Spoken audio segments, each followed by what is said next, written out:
see everyone.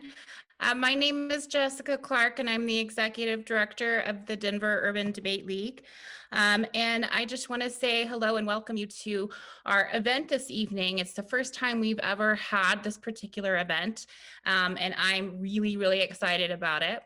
And tonight we're going to be having a debate tournament among adults, debating the question, should we abandon the Electoral College, with all of the proceeds that are raised tonight benefiting the continued operations of the Denver Urban Debate League throughout the rest of this programming year. And I have to say this because I think it's true. I think tonight is really going to put the fun back in fundraiser. Yay. And I want to say good luck to all of the debaters who are present tonight and commend you on your bravery. And I also would like to extend heartfelt gratitude to our presenting sponsor this evening, the law firm of Gibson, Dunn, and Crutcher. Gibson, Dunn, and Crutcher is committed to racial justice, and just this year that was demonstrated before the Supreme Court when the firm represented 6 individual recipients of the Deferred Action for Childhood Arrivals, or DACA, in challenging a federal government decision to rescind DACA. When the case made its way to the Supreme Court, Gibson, Dunn, and Crutcher obtained the first nationwide preliminary injunction halting the termination of DACA. So thank you so much to our presenting sponsor, Gibson, Dunn, Crutcher. Also, thank you to our season sponsors, the University of Denver Sturm College of Law, Baker, Hostetler, a law firm as well. And now I have the honor of welcoming our Master of Ceremonies for the evening, someone who demonstrates an outstanding commitment to the DUDL's mission. He's a longtime DUDL volunteer. He's the co-chair of our board of directors, also the chair of our fundraising committee, Mr. Hank Provo. Great. Thank you, Jesse. Could you all hear me tonight? Can you hear me? Good. Good. I always have to ask that because there's always somebody somewhere who's speaking into an empty microphone. So thank you very much for being here tonight. And, you know, if this were a really fun fundraiser, we'd be having a nice cocktail hour right now. Everybody would have their beverage of choice, and there'd be some wonderful hors d'oeuvres. Well, maybe a year from now, we'll all be together face to face and have an opportunity to do that. But I do want to thank everybody who's shown up in whatever form or fashion tonight to be part of this wonderful fundraising event. Even in the times of COVID, the DUDL organization and our mission continues forward. So I just want to thank everybody who's taken the effort to be here this evening. I would also like to welcome you on behalf of our co-chair with me, Roberto Carrada, who is unfortunately away this evening on another family issue.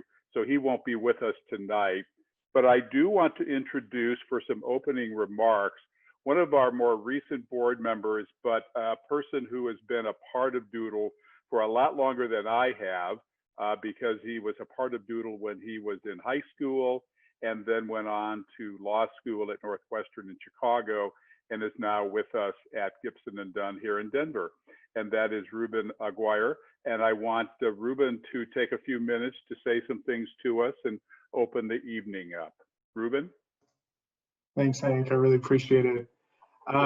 Yeah, so as Hank mentioned, I was a very early member of Denver West High School's urban debate team. And Jesse and some of the other folks on the call remember, you know, I was a junior in high school, had no idea what debate was.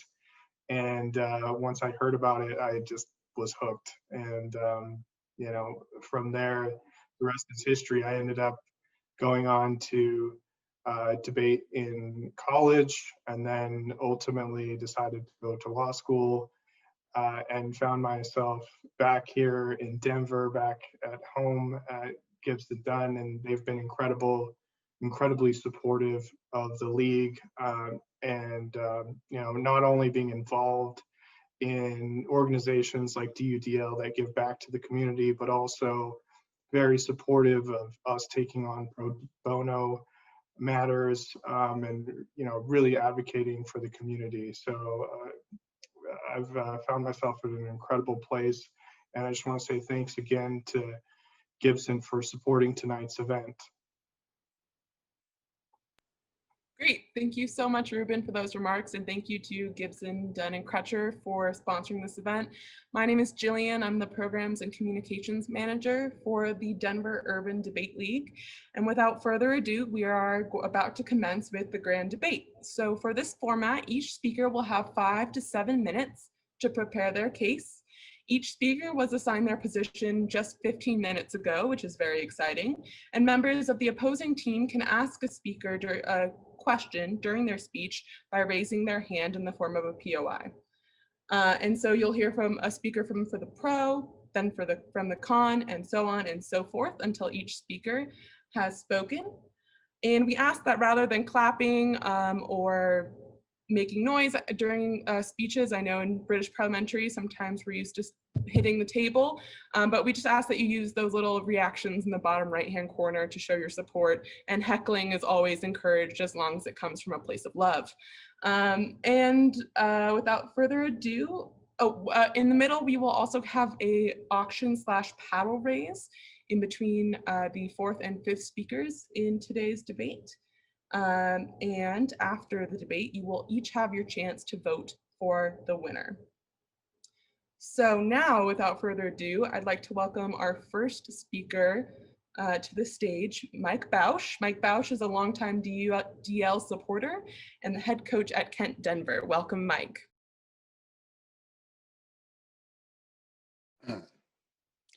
Hi. Thank you, everyone, for having me tonight. So I just wanted to start off and just say, as a debate coach, a local debate coach here, just like how humbling it is to be here tonight to kind of talk to the DUDL folks. Like, what you do is just incredible. And I just support the mission so much, and the people that it's been really privileged this year to get to work in a little more capacity with just the DUDL folks, and I just really, really, really love what you all are doing, and it's just so great to be here tonight. And to that end, we are here tonight. I'm here to be on the pro side of this resolution, and that is, it is time to abandon the Electoral College. And the reason to say that is that, like, while there are some benefits to the Electoral College, after thinking about it, they surely do not outweigh its significant harms. Our team and I would like to sort of remind everyone that the most important value that we should be here tonight thinking about and ready to uphold is just sort of the most fundamental value of democracy. And that just kind of is the idea that, like, we should ensure that every individual, it's sort of one person, one vote, that every vote is empowered. And we think that a national popular vote is the best way to reflect that, and to uphold that most sacred view that people have of our country, is that we're a democratic country, that every vote matters. That's what we preach abroad. And the Electoral College just provides this barrier of complication and ultimately harm that we think hurts democratic values that we find to just be significant and important. Now, we did think, when we're introducing these arguments today, that we wanted to bring about kind of two historical reasons for the Electoral College that we think are significant in this decision. The first is that while the Electoral College was designed to protect against populism, from sort of a charlatan coming into a state where access to information was limited, and then being able to sort of like sway them to vote for someone that does not have their best interests at heart, that today we live in a significant different time. It is ironic to hear that description of the Electoral College and then to think about 2016. But today, access to information is significantly better. The literacy rate in our country is substantially higher, and the ability of the news and other organizations to challenge misinformation is substantially stronger. So this historical, while important reason for the Electoral College isn't needed. The more fundamental and foundational one to our side is that it is impossible to debate about the Electoral College without acknowledging its foundation in racism and in the compromise between slaveholding states of the South and the North.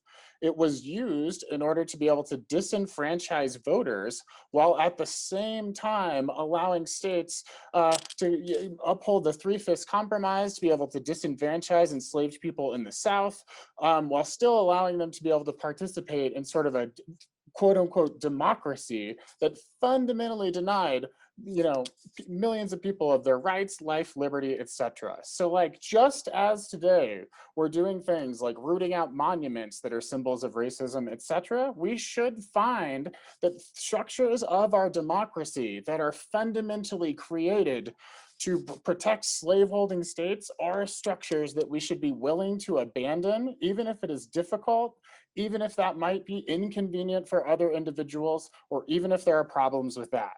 Now, there are other significant problems with the Electoral College. Most fundamentally, it is problematic in our country that is so geographically and politically divided to allow minoritarian rule to be able to continue in our country. It gives an unfair advantage to the vote of individuals that live in some states. And I say this as someone who lived in Wyoming for not an insignificant portion of my life, but it is obnoxious that that state that has the same amount of escalators as senators, that my vote is worth more when I live there than in states like California or other major states that face significant problems and whose vote ought to matter more because there are more people there with pressing needs that deserve to be attended to. Now, the last thing I'll say is this, is like, our vision for a better future is a direct popular vote. It could be like the amendment that the Colorado states have passed. It could be an electoral reform that changes how it works. Like, we don't really think that that's the point.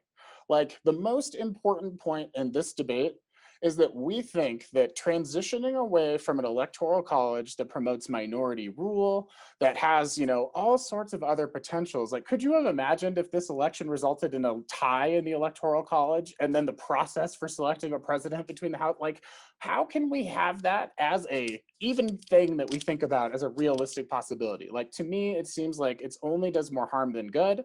We think that transitioning to a direct popular vote, even if difficult, would help us move forward the important goal of like using our historical lens to understand how racism has happened in this country and empower directions of anti-racism in the future. We think that it would empower individuals within states. And while we do think that it is valuable to consider the importance of states' rights, that there are significant other checks to that. Like, the Senate still exists, plenty of other powers are given to the states. Like, we think that while that is an important view, that the cost for too long that hasn't been embedded in sort of that view of protecting the states at the expense of the Democratic majority and its history of disempowering people is one that we are comfortable saying today that we encourage all to abandon the Electoral College. Thank you. Thank you very much, Mike, for that speech. We're now going to continue with a speech from the negative side from Colin Dildine. Colin is a friend of the DUDL, and he works at as a fellow at the Colorado Department of Human Services. He's a good friend of mine. Welcome to the stage. Hey everyone, can you hear me? I always like to check. Awesome. I just want to start off by saying how thankful I am for this opportunity to participate in a fundraiser for an organization whose mission I so clearly support, and to just see a lot of the people I care about in one Zoom room is not something I take for granted even now. So I just want to express my gratitude for that, and I'll get going. So, before we can have any sort of debate, there needs to be a reasonable framework presented on how to evaluate who wins and who loses.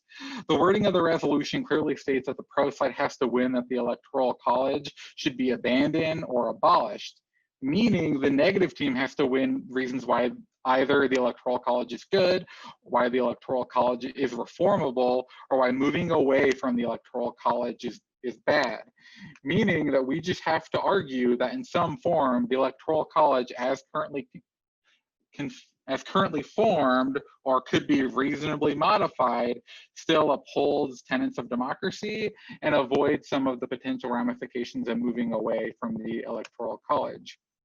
That in mind, I do want to acknowledge that the pro side is making compelling arguments about the historical origins of the Electoral College and the problematic nature of our politics in 1776, and many components of the problematic nature of U.S. politics as it exists now.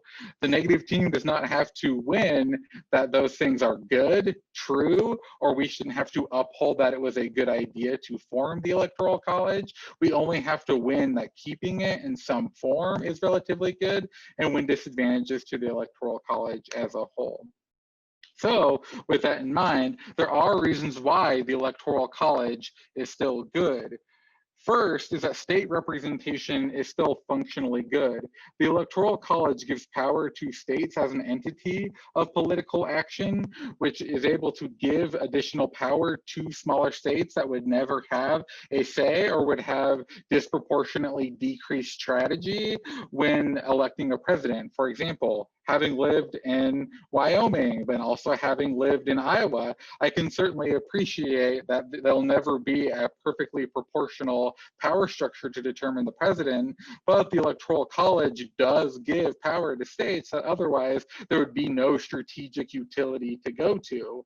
While these states may not be perfect and may not be modernly representative of the US as a whole, the relative mix of swing states does create a world in which the president has to A, build a broad base of support, and B, has to win over a diversity of states that don't fit into a specific niche or a specific bucket. Two is that broad coalitions are good. In politics, it's all about building a broad base of support, and broad coalitions in the Electoral College allows you to do just that. It forces you to build coalitions that represent larger states like California, Florida, Ohio, or Texas, New York, while also still taking into account some of the smaller states that would never get that representation in the first place. And two, a lot of the negatives the pro side outlined aren't resolved by moving away towards a popular vote. Things like voter suppression, things like power inequities in the United States aren't resolved by abolishing the Electoral College. So the gut check and the obligation of the affirmative should have to be explaining why that the popular vote would necessarily resolve some of these harms, or would resolve enough of these harms to be able to be considered a pro ballot today. And ballots, I don't know, it's a digital world, it's all wild. Additionally, there are reasonable reforms that can be made to the Electoral College. For example, there could be a pocket of electoral votes that would be assigned to the popular vote winner. For example, these amounts of electoral votes could be 20, 50, or 100, which would ensure that there are equal representation. Celine? Why is that better than individually representing each person's votes? Why should the states get to decide what's better than an individual in each state? Yeah, that's interesting, because there's a second reform that I think you could also kind of consider as well, which would be kind of like proportional or fractional voting, which would break each state down to break up their electoral votes in a proportion to what exists in that state. So it would keep the original integrity of the Electoral College and create an overall consideration of how that's considered. We've argued that states are a good container for politics, and it's how it's considered in many other forms, such as the Senate or House. So we do believe there are unique benefits to that. And finally, there is one primary disadvantage away from the Electoral College, which would be backlash. So in the current state, politics is incredibly polarized. And if you read any of the literature about electing the president, it is incredibly polarized. There is one political party that seems to be disadvantaged by the current Electoral College system more so than the other, and moving away from that system instead of making common sense, reasonable reforms would be that a large portion of the population would be incredibly disempowered. There would be a large loss of backlash, which is why considering more reasonable reforms would provide the stability the nation needs to move forward while giving it the capability to adapt. And like look more modern than the current state of things exist as of now. So to close the speech, the Electoral College has problems. Like no one's defending that the historical origins or the practice that's played out over time is necessarily perfect, but there are unique benefits to preserving the Electoral College, and there are specific reforms that keep the integrity of the Electoral College while also minimizing some of the harms the pro side has accurately outlined. Thank you. Thank you very much, Colin. Now we'd like to introduce speaking as the second speaker for the affirmative or pro side, Celine Figueroa. Celine is a DUDL alumna and she currently works at the Denver Museum of Nature and Science. Please welcome our friend Celine. Thank you, everyone, and thank you again for the opportunity to be here. It's always a pleasure when I get to come back full circle and speak at a DUDL event. So thank you. It is because we believe that the Electoral College abandoned the people a very long time ago that we strongly believe that the people ought to abandon the Electoral College. Now, Colin comes up here, or really down here because he's in the basement, we're in the same house, and tells us a few really good reasons why he thinks the Electoral College isn't uniquely bad or has some unique benefits. But I'm going to show you that every single one of the negative things that Colin said can actually be attributed to literally anything else or saved by literally anything else. First of all, he says that the framework that he has to say is keeping some reform is good. We absolutely agree. You have to prove that there is a single, unique, beneficial reason why the Electoral College is a better system than an individual representative vote. I don't believe you did that in this speech, Colin. Let's go line by line.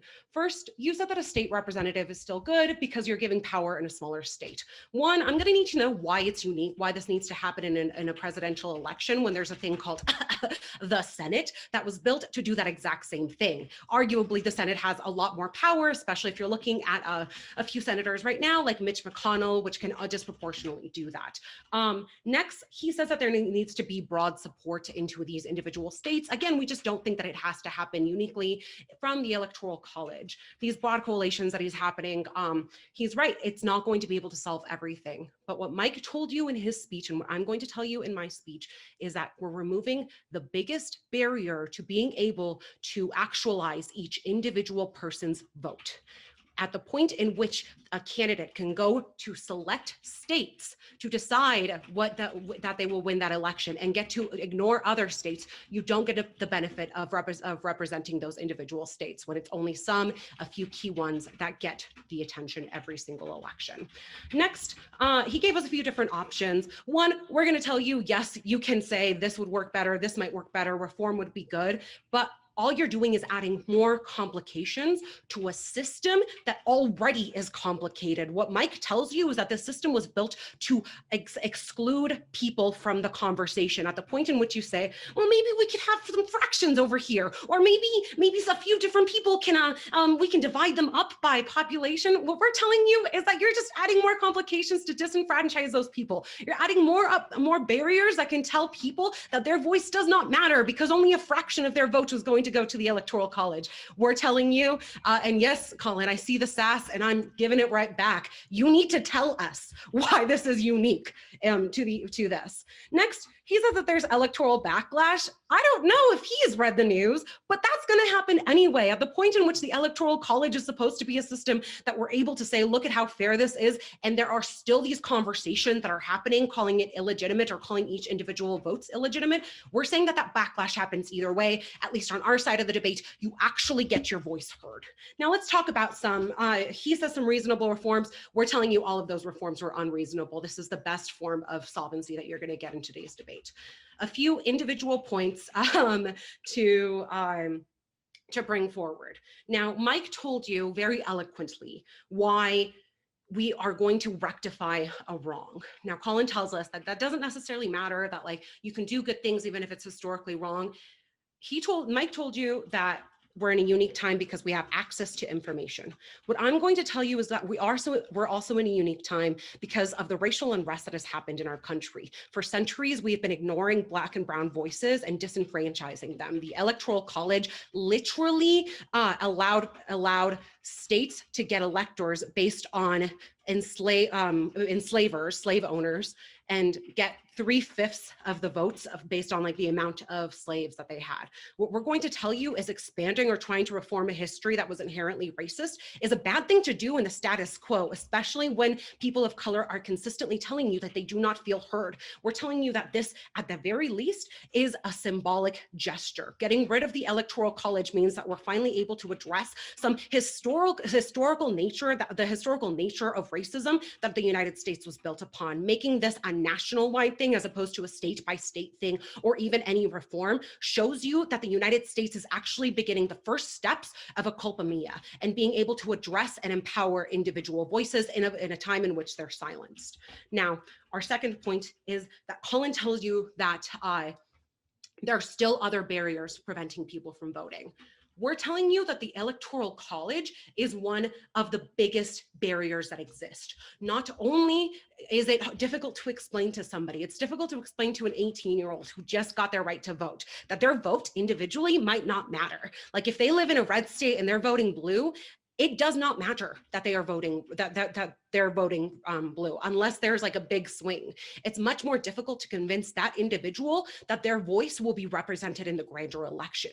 What we're telling you is that this switches from focusing on a larger statewide reform, and I do use reform in those quotation marks because Colin didn't tell us what that was, but it actually gives the people the power to be able to say, here is what my vote can do. In a time that, again, that has uniquely silenced Black and Brown voters throughout the country, it gives us the opportunity to get those grassroots movements that haven't had a lot of traction. Now, this election was historical in how many people actually registered to vote.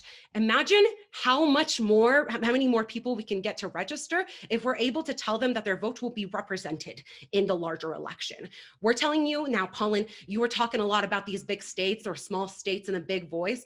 I'm going to tell you that as someone who also lived in Wyoming for a short period of time, I did not register to vote in Wyoming for a lot of reasons. I was only there for a year, but primarily because the voice of a first generation Brown Latina wasn't going to overpower the amount of red voters that there are in Wyoming. We're telling you that this is even better for those smaller states that right now just look disproportionately red, but aren't. If you look at the electoral maps and the voting, it's by population. The more dense the population, the more likely they are to vote one way or another. But that state overall might look red just because of the way that those votes are distributed. We're telling you that this rectifies that.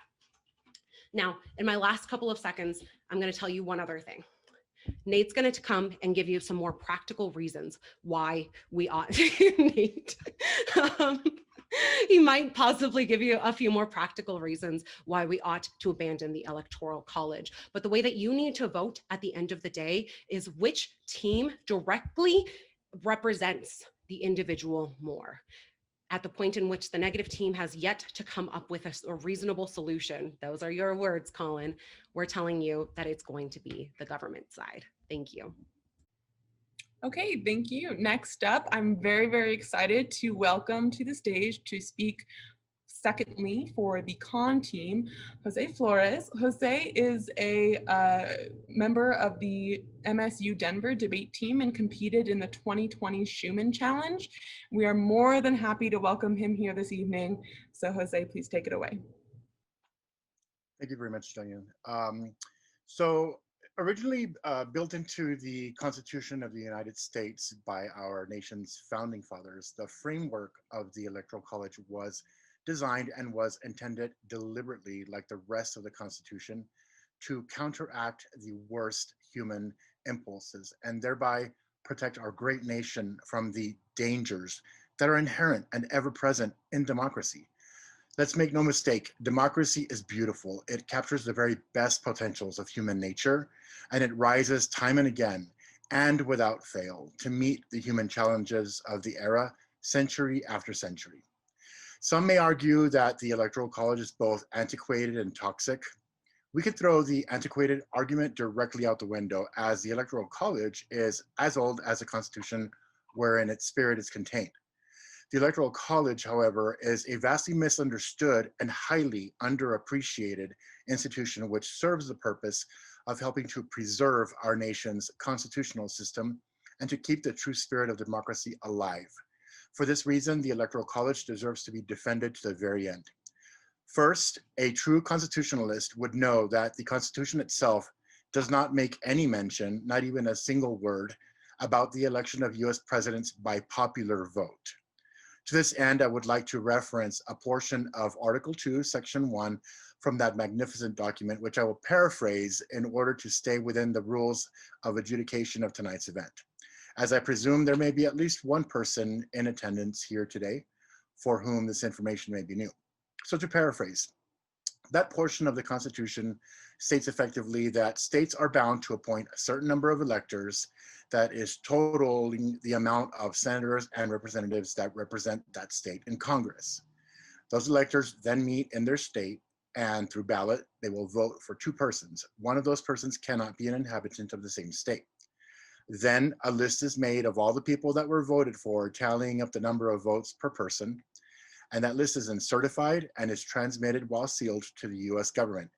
And the person with the highest number of votes becomes president. It's that simple.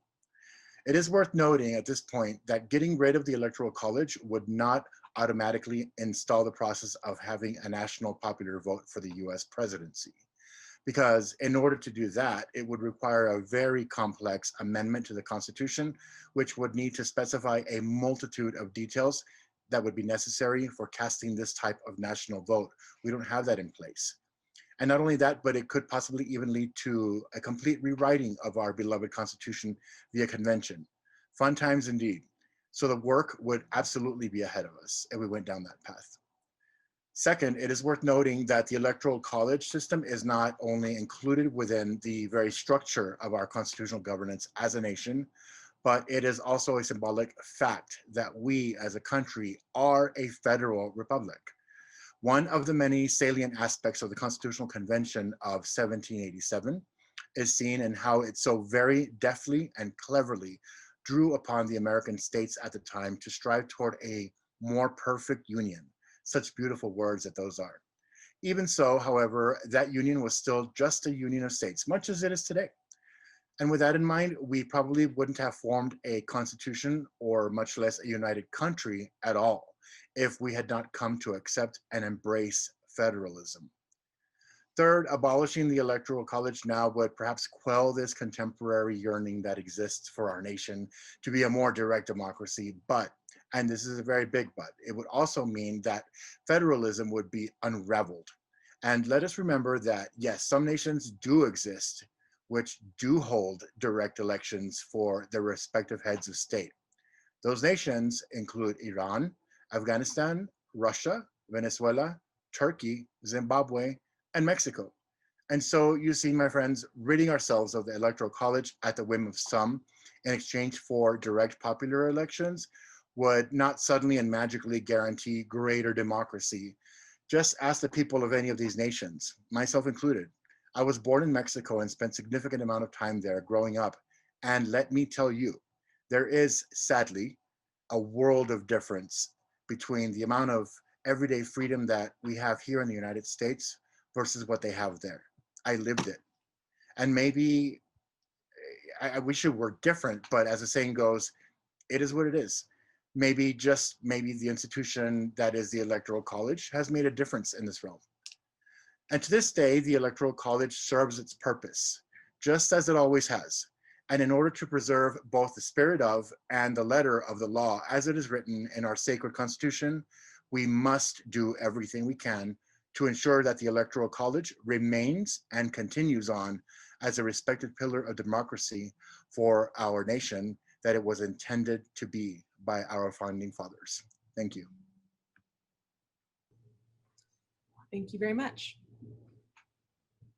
Okay, thank you all. First of all, it's so wonderful to see the screen filled up actually, with so many wonderful folks, supporters, debaters, former former debaters in DUDL to be here tonight to help us out. It's really appreciated, and anytime during our period of COVID and the challenges in our country right now, to see a lot of wonderful people show up to give civilized civil debate and have fun at the same time, that's a good night. So thank you all for being here.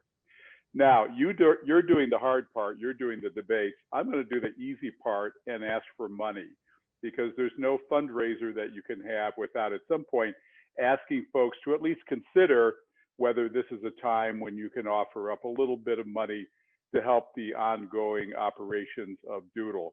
Now, you may know, and if you've lived in Colorado for a year or more, you know that tomorrow, December 8th, is Colorado Gives Day.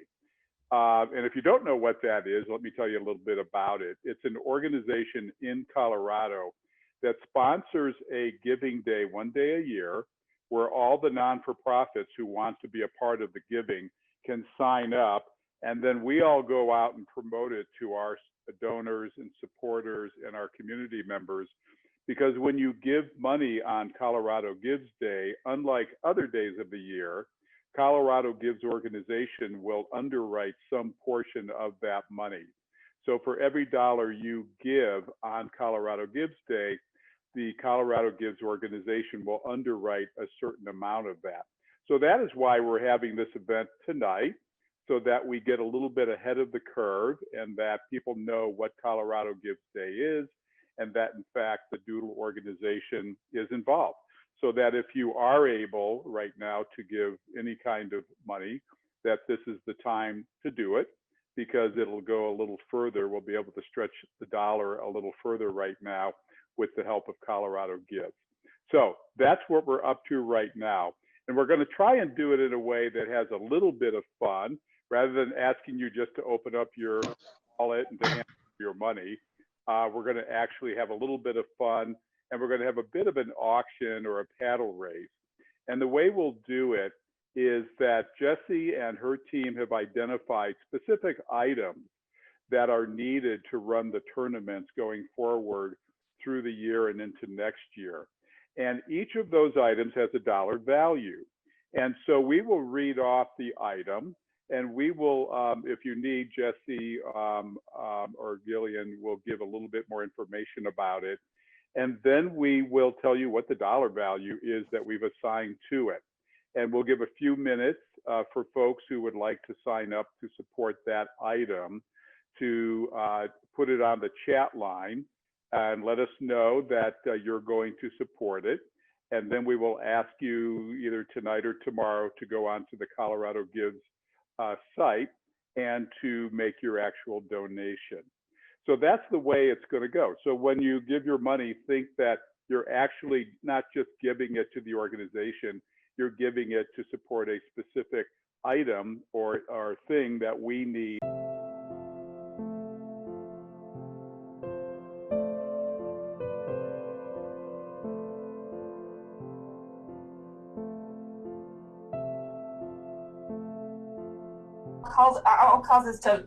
All causes to racism, like police brutality, police brutality, voter suppression, which is not solved by getting rid of the Electoral College, etc. Because they can't resolve that, by getting rid of the Electoral College, they claim no benefit, which means that there's no actual reason for you to vote AF, because that's basically what they've gone all in on. Now, going to Nate's specific points. Again, he said the primary purpose of the Electoral College is to dilute the political voice of some in favor of others. That happens in a world where you get rid of the Electoral College, because states like Wyoming are not paid attention to whatsoever, and people only campaign in New York and California, and so only urban issues are actually given attention. So the same thing happens in the world of the Electoral College. You have to run to the middle and consider both urban and rural interests, so they actually get equal playing time. Next, he says that we've defended the Electoral College just because it's old. No, he didn't flow correctly. We never made that argument. We just said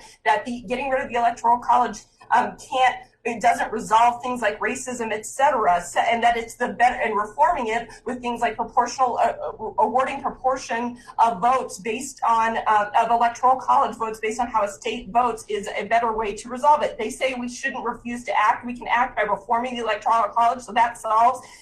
Last he says coups, but the fact is that Vladimir Putin was actually elected by a direct national poll, and that's the risk of populism that happens if we abolish the electoral college. He also says the faithless electors, but faithless electors is a problem, but states have adopted several statutes that can punish faithless electors for doing this and the Supreme Court has upheld them as constitutional. So this is not a problem. Last he says federalism, but federalism is good, and the House solved representation of individuals within our federalist system, and plus the House is better suited to resolve material problems such as suffering within people's lives because they can actually pass legislation, unlike the executive. And unlike the executive, he says state compacts, but that's non-unique, and he doesn't get to defend that ground because in that world, the electoral college would be stay intact. So he's not upheld his burden on the affirmative. Last, he says the Senate agreed with getting rid of it, and he says that Congress nearly eradicated it, but neither time it didn't actually pass. So that's not actually a good argument for you. And finally, they basically say that we. Look, we need to avoid, the best thing is to run to the middle through the electoral college, vote negative. Thank you very much, Amy. We will now hear from the final speaker from the proposition side, who is Piper Doyle. Piper is a debater at the University of Denver with many accolades, including earning second speaker last weekend at the Seattle University tournament. So we would like to welcome Piper. I just want to first thank everyone for being here. This is really fun, exciting. I've loved seeing everyone so far. I'm going to start out my speech with two general thoughts. First, I'm amazed by the amount of people in this round who have spent some time living in Wyoming. Second, that opposition thinks they can win this debate by suggesting that reform solves without telling me how and why this reform will work and how this solves any of the problems that are currently created by the Electoral College. It looks like their whip speaker has a lot of work to do.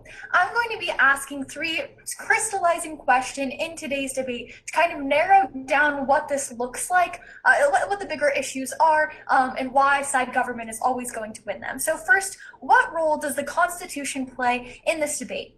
The second opposition speaker suggests that the Constitution has set framework for the election process that cannot be changed.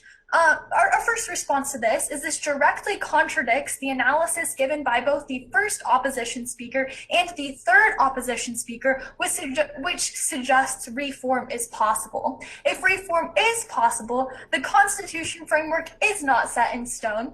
Second, a document that did not mention women or Black people as people should continue to be adjusted as we understand more. Nate spent a lot of time telling you about how this very document was founded on biases against minority populations and must be rooted based solely on moral grounds, irregardless of the practical outcomes that was completely unengaged with coming out of the opposition, right?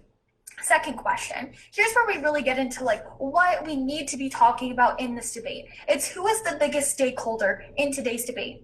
Now, we are seeing that the opposition is identifying this as small states. Note that Celine asks a POI of information or point of information, pressuring Colin to tell us why the state should be prioritized over the people themselves, and Colin doesn't provide an answer. But second, Mike actually, before opposition even speaks, gives you extensive analysis as to why smaller states do not deserve the same representation, because this disenfranchises minority populations that tend to congregate in large cities. Celine extends on this point by telling you how this shuts people of color out of voting processes so that they have an inability to continue gaining representative policies. And we think that this is net harmful, right? What we tell you is that the biggest stakeholder in this debate are those who have historically been disenfranchised. Why then, judges, should you prioritize these individuals over the states themselves? It's because these individuals have the most to lose and the least ability to change their circumstances with the electoral system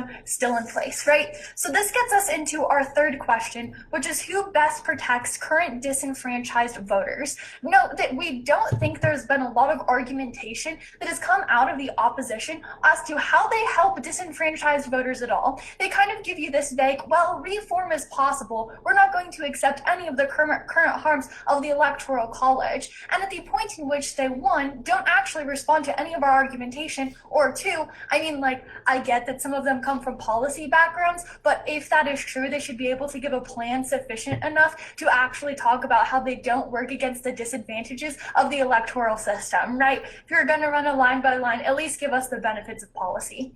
Celine tells you that we increase representativeness of this population when we move away from the Electoral College because we actually get people to the ballot box. This happens because people begin to feel like their vote matters. After the last couple of elections, we've seen various interviews directed at people who did not vote in previous elections. The primary response as to why they did not vote is because they felt like their vote did not matter with the existence of the Electoral College. If we get rid of the Electoral College, they no longer have that excuse to not go and vote. But further, more people feel like their vote is actually going to be reflected in the candidates who even appear on the ballot and in the candidates who they are voting for. We think this encourages people to educate themselves like on the different types of policy issues when they know that they're going to be voting, and they're going to be voting because they begin to believe that their votes matter. Why does this help the most important stakeholder in today's debate? We see that policy becomes more representative of those who are currently underrepresented. Now, we're not going to say that like we solve all of racism like opposition has placed the burden on us to do, right? But if they want to talk about police reform, let's talk about how these individuals who aren't voting right now finally start going to the ballot box and vote for people who are for police reform. Vote for people who have policies that they're pushing forward that start to tear down that institutionalized racism. That's how you start to see access to the change that opposition is like telling us that they somehow get without any kind of a plan, right?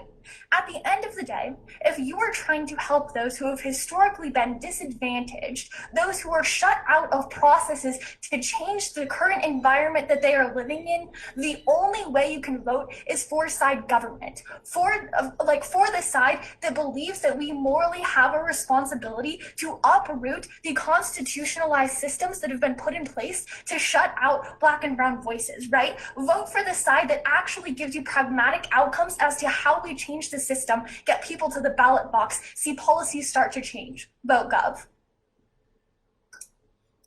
Thank you very much, Piper. Now to conclude our inaugural fundraising debate, we have from Gibson, Dunn, and Crutcher, Ruben Aguirre, who is also a wonderful DUDL alum. Ruben, take it away.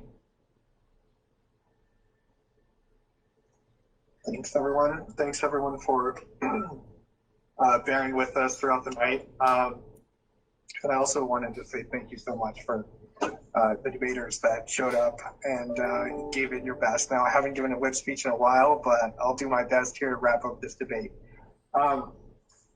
Colin gave the best framework for evaluating this debate, which is whether the Electoral College is reformable, good, whether it has a good essence that we can keep, or whether for the government side to win, they have to have you believe that that we must abolish it completely altogether, that there is no way that we can continue with the current Electoral College system.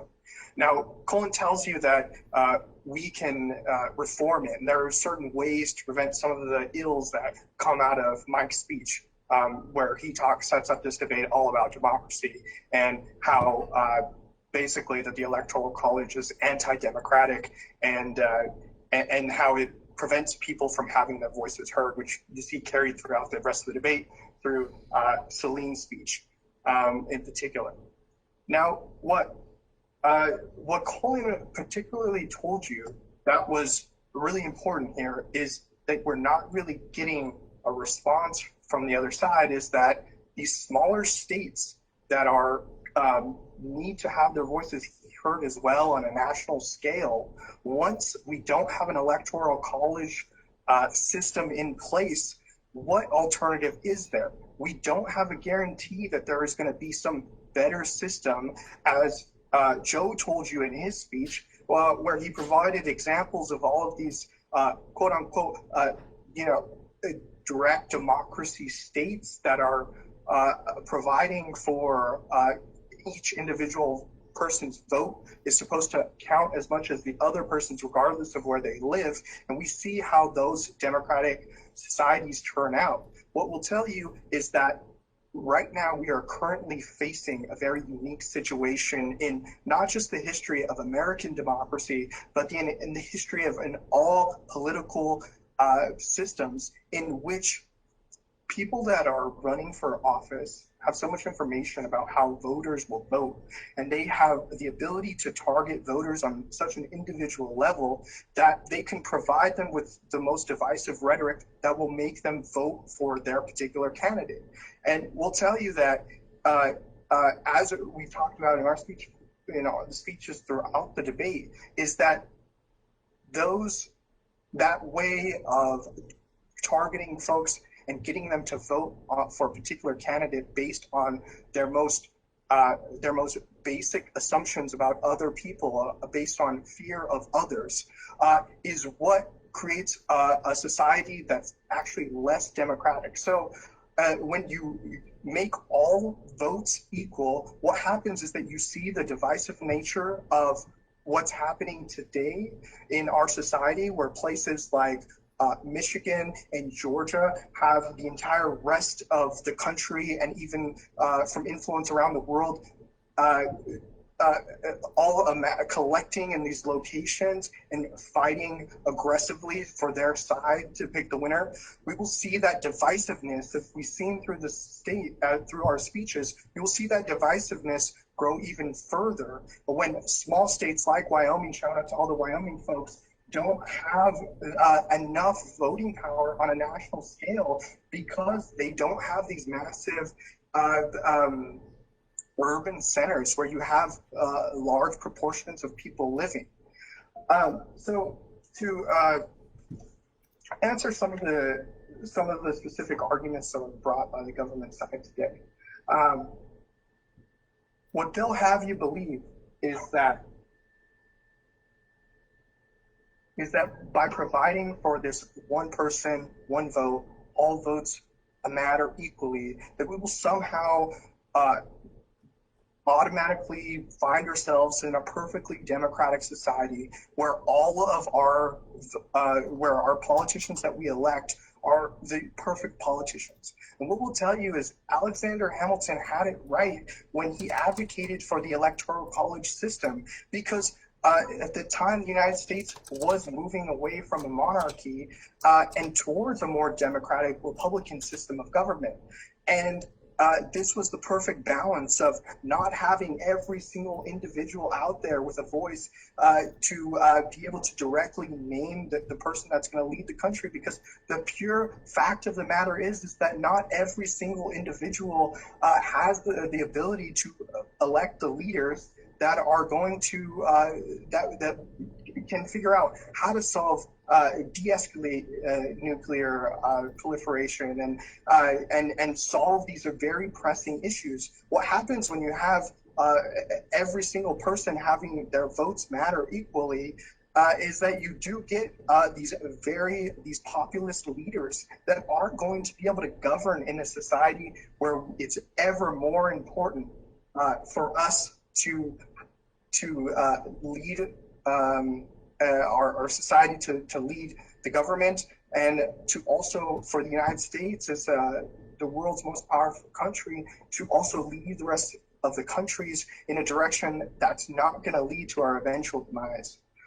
So for those reasons, we say that we should vote against the motion. Okay, thank you, Ruben, and thank you very much to everybody for competing in the grand debate. And now the moment you have all been waiting for. We are going to proceed with our voting. You should all see a vote on your screen. You can go ahead and at this time vote for who you think was the best grand debater.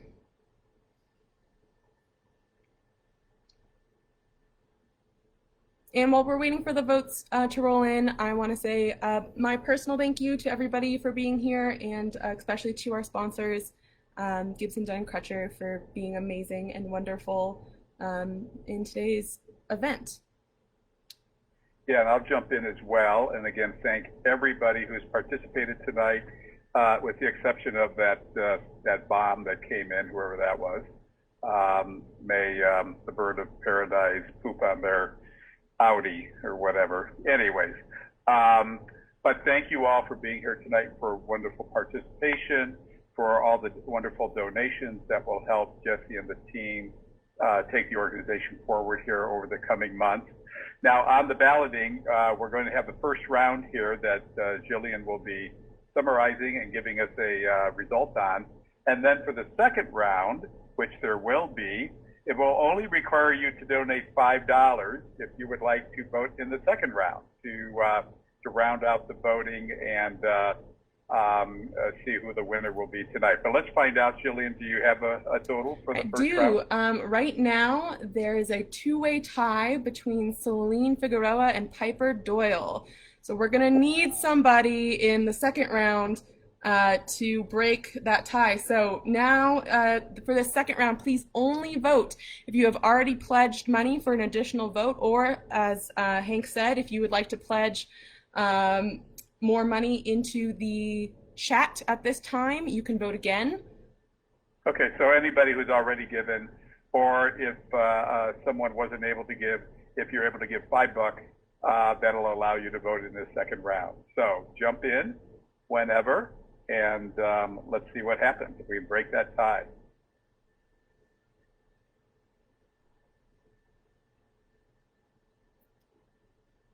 I feel like we should have music playing. I know.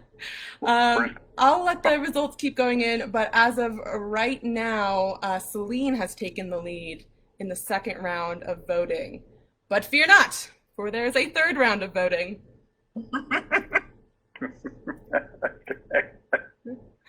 Which I will launch now. So if you have purchased two additional votes, you can go ahead and vote at this time for who you thought was the best grand debater.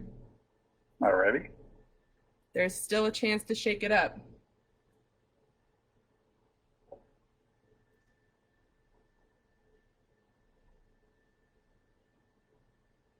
I don't know if buying votes in Denver is a big thing. I grew up in Chicago, so buying votes or having the dead vote was pretty common. So,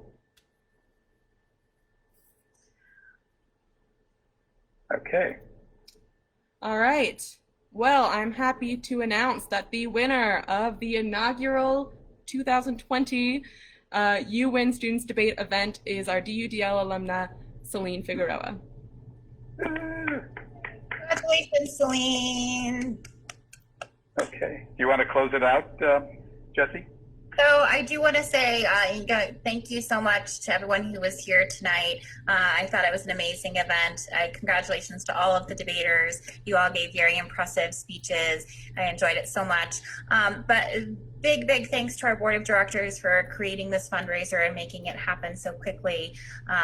Especially Ruben Aguirre, who new to our board, came in and had the great idea to make tonight happen and was able to connect us with our presenting sponsor, Gibson, Dunn and Crutcher.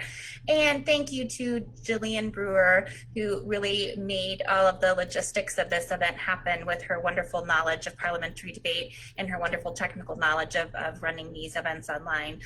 She's an amazing staff member, and I'm so grateful to her. So I hope you all have a wonderful evening. We do have a debate tournament coming up this weekend on Friday and Saturday, and we need judges. Like, we always say that, but we really need judges this weekend. So if you have any time to spare on Friday and Saturday, please send Jillian or myself an email and we will hook you up with those opportunities. Okay. Good night, everybody.